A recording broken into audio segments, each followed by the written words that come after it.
नमस्कार, आप देख रहे हैं विशेष। मैं हूं श्वेता सिंह। आज से 52 साल पहले एक शिक्षक राष्ट्रपति बने थे। यह शिक्षकों के लिए एक सम्मान की बात थी, बहुत बड़ा सम्मान, जिसकी याद में शिक्षक दिवस मनाया जाता है। देश के दूसरे राष्ट्रपति सर्वपल्ली राधाकृष्णन के जन्मदिन के मौके को इस बार प्रधानमंत्री नरेंद्र मोदी ने यादगार बना दिया। शिक्षक दिवस पर देश भर के बच्चों को ऐसे 20 अनमोल मंत्र दिए जो उनके लिए सबसे बड़ी धरोहर बन सकते हैं।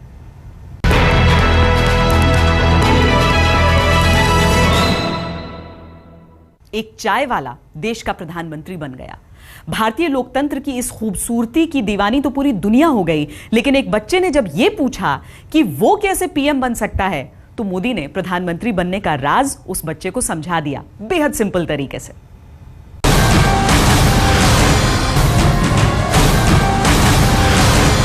Sir, how can I become a Prime Minister of India, sir?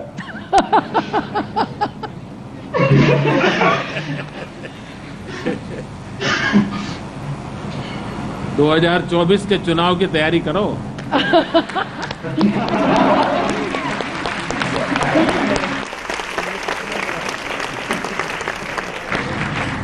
और इसका मतलब ये होगा कि तब तक मुझे कोई खतरा नहीं है।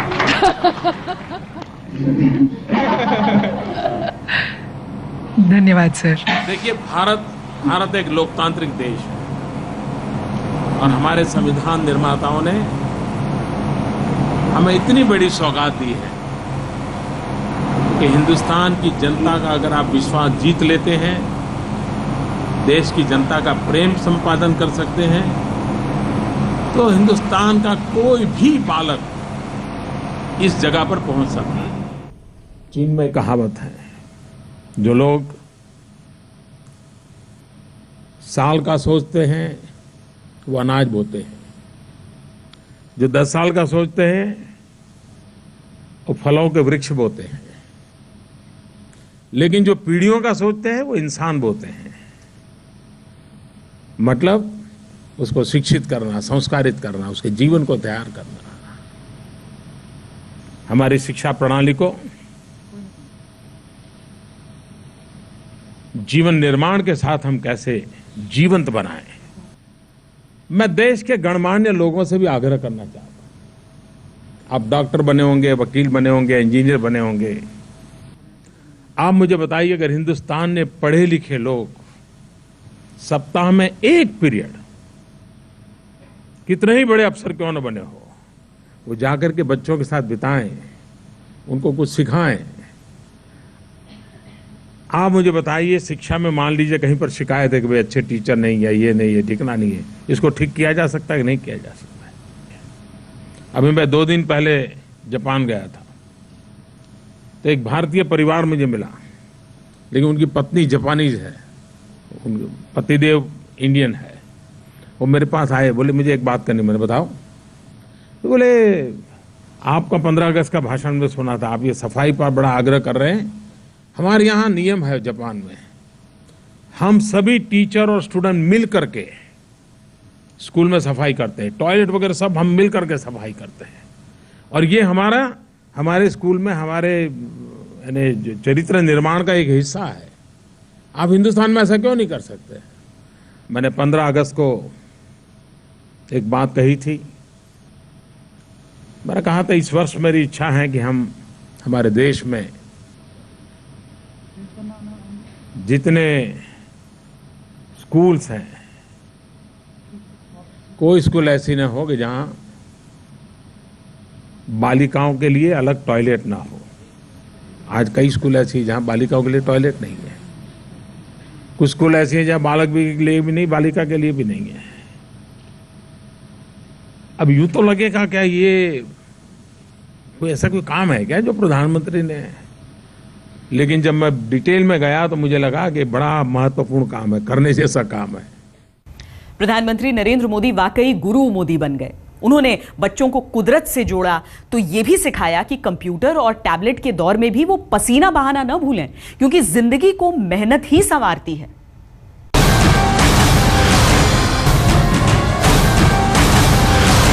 अच्छा, आप में से कितने बालक हैं जिनको दिन में 4 बार भरपूर पसीना निकलता है शरीर में से?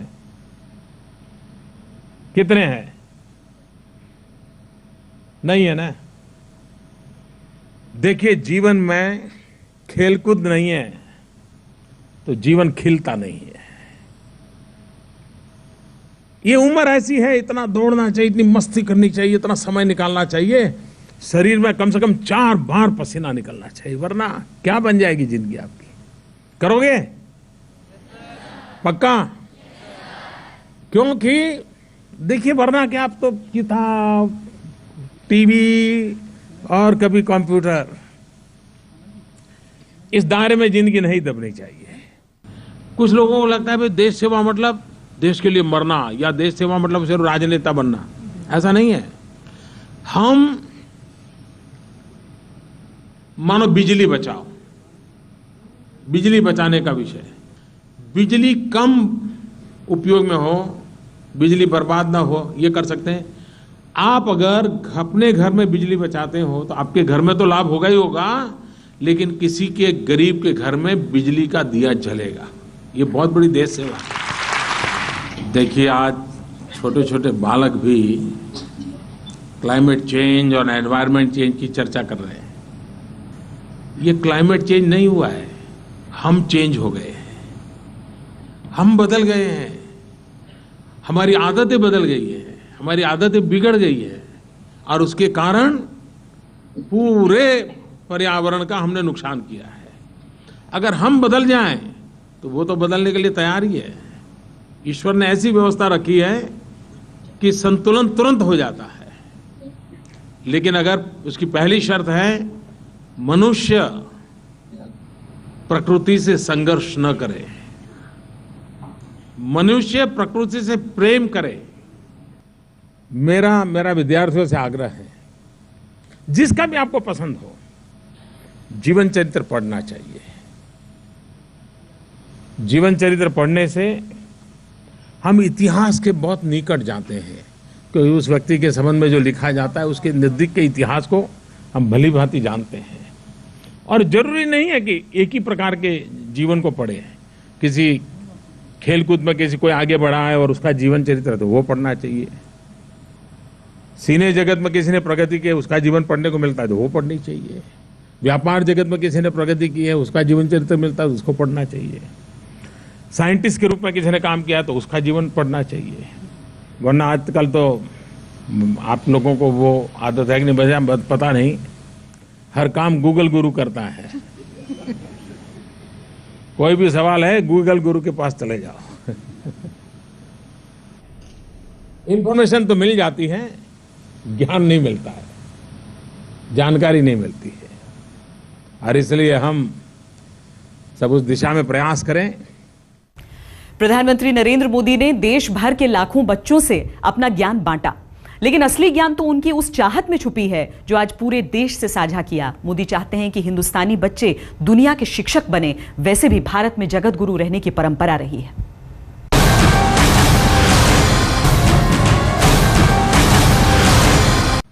एक वैश्विक परिवेश में ऐसा माना जाता है कि सारे दुनिया में अच्छे टीचरों की बहुत बड़ी मांग। भारत युवा देश है, क्या भारत ये सपना नहीं दे सकता है हमारे देश से बहुत ही उत्तम प्रकार के टीचर हम एक्सपोर्ट करेंगे? और आज जो बालक है उसके मन में इच्छा नहीं जगा सकते कि हाँ, मैं भी एक अच्छा टीचर बन के देश और समाज के लिए काम आऊंगा। दुनिया में समृद्ध से समृद्ध देश भी एक बात पर बल दे रहे हैं, स्किल डेवलपमेंट, कि हमारे पास डिग्री हो, उसके साथ साथ हाथ में हुनर होना बहुत जरूरी है, स्किल होना बहुत जरूरी है। और इसलिए हर बालक के व्यक्तित्व के विकास के साथ उसको स्किल डेवलपमेंट का अवसर मिलना चाहिए। टेक्नोलॉजी का महात्म्य बहुत बढ़ रहा है। मैं सभी शिक्षकों से आग्रह करता हूं, कुछ अगर हमें सीखना पड़े तो सीखें, भले हमारे आयु 40, 45, 50 पर पहुंची हो, लेकिन हम सीखें। और हम जिन बालकों के साथ जी रहे हैं, जो कि आज टेक्नोलॉजी के युग में पल रहा है, बढ़ रहा है, उसे वंचित न रखें। अगर हम उससे वंचित रखेंगे तो ये बहुत बड़ा क्राइम होगा, इससे सोशल क्राइम। हमारी कोशिश होनी चाहिए कि वो आधुनिक विज्ञान टेक्नोलॉजी से हमारे बालक जुड़े। और जब मैं डिजिटल इंडिया की बात कर रहा हूं तो मेरा आग्रह है कि आधुनिक टेक्नोलॉजी हमारे छात्रों तक पहुंचे और सभी भाषाओं में पहुंचे और वो उस टेक्नोलॉजी के माध्यम से इंफॉर्मेशन कम्युनिकेशन टेक्नोलॉजी का लाभ लेते हुए, इंटरनेट का लाभ लेते हुए, ब्रॉडबैंड कनेक्टिविटी का लाभ लेते हुए उनको आदत लगे नई नई चीजें खोजने की, देखने की, पढ़ने की, समझने की। अगर आपको सही शिक्षा नहीं मिली है तो अनुभव भी आपको बर्बाद करने का कारण भी बन सकता है या आगे बढ़ने का अवसर ही बन सकता है। और इसलिए अनुभव उत्तम शिक्षक है स्वीकारने के बावजूद भी मैं मानता हूं कि आपकी शिक्षा संस्कार कैसे हुए हैं उस पर डिपेंड करेगा कि आपका अनुभव कैसे काम आता है। जैसे मान लीजिए कोई पिक पॉकेटर, आप बस में जा रहे हो और जेब काट लिया, पैसे ले गया, अभी आपका अनुभव हुआ। अगर आपकी शिक्षा सही नहीं है, संस्कार सही नहीं, तो आपको विचार यह आएगा, अच्छा देखो बिना मेहनत वो तो रुपये कमा लिया, चलिए मैं भी उस रास्ते पर चल पड़ूं। अगर आपकी शिक्षा अच्छी है, संस्कार अच्छे हैं, सोच अच्छी है, तो विचार आएगा अच्छा तो मैं अलर्ट नहीं रहा, मैंने सही ठिकाने पर पैसे रखे नहीं थे, मुझे जितना जागरूक रहना चाहिए नहीं रख रहा था और उसके कारण मेरे पैसे चले गए। तो वो एक ही चीज से दो अनुभव लिए जा सकते हैं, लेकिन अनुभव लेने का आधार वो बनता है कि आपकी शिक्षा कैसी हुई। प्रधानमंत्री नरेंद्र मोदी ने बच्चों को बताया कि उन्हें काम करने में, खूब काम करने में बहुत मजा आता है, लेकिन वो चाहते हैं कि बच्चे मेहनत तो करें लेकिन बचपन की कीमत पर नहीं।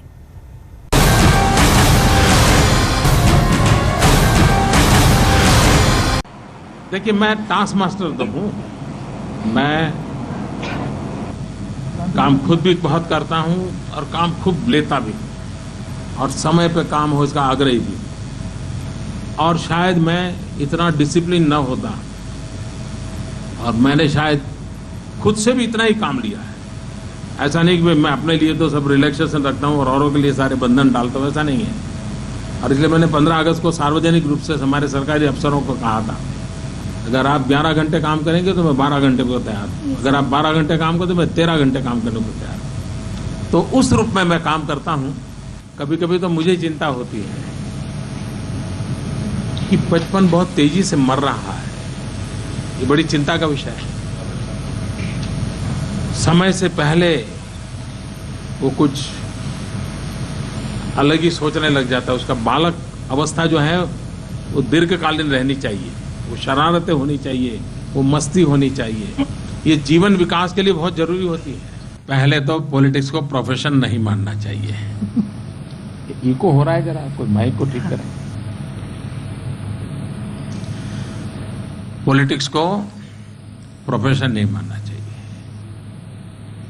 इसे एक सेवा के रूप में स्वीकार करना चाहिए।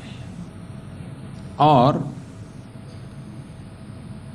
सेवा का भाव तब जगता है जब अपनापन होता है। अपनापन नहीं होता तो सेवा का भाग नहीं जगता है। प्रधानमंत्री नरेंद्र मोदी ने सोचा न था कि एक दिन वो भारत के प्रधानमंत्री बन जाएंगे, लेकिन बच्चों को यह बताना नहीं भूले कि देश सेवा से ज्यादा सुख किसी पद में नहीं।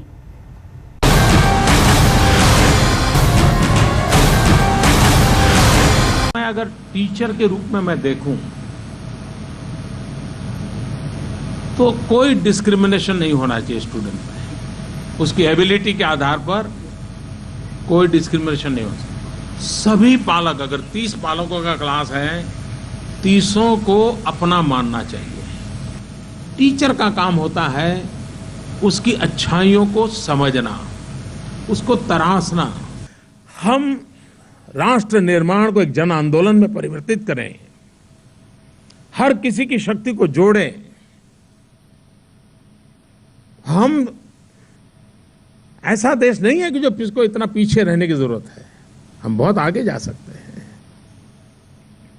और इसलिए हमारा राष्ट्रीय चरित्र कैसा बने, इस पर हम लोगों का कोई एम्फेसिस होना चाहिए, प्रयास होना चाहिए और हम सब मिल करके करें, इसको किया जा सकता है। एक शिक्षक राष्ट्रपति बने, शिक्षकों की इज्जत बढ़ गई, लेकिन असली इज्जत तो तब बढ़ेगी जब एक राष्ट्रपति अपना पद छोड़कर शिक्षक बन जाए। त्याग और तपस्या के इस देश में उस दिन का इंतजार है। विशेष में इतना ही। देश और दुनिया की बाकी खबरों के लिए देखते रहिए आज तक।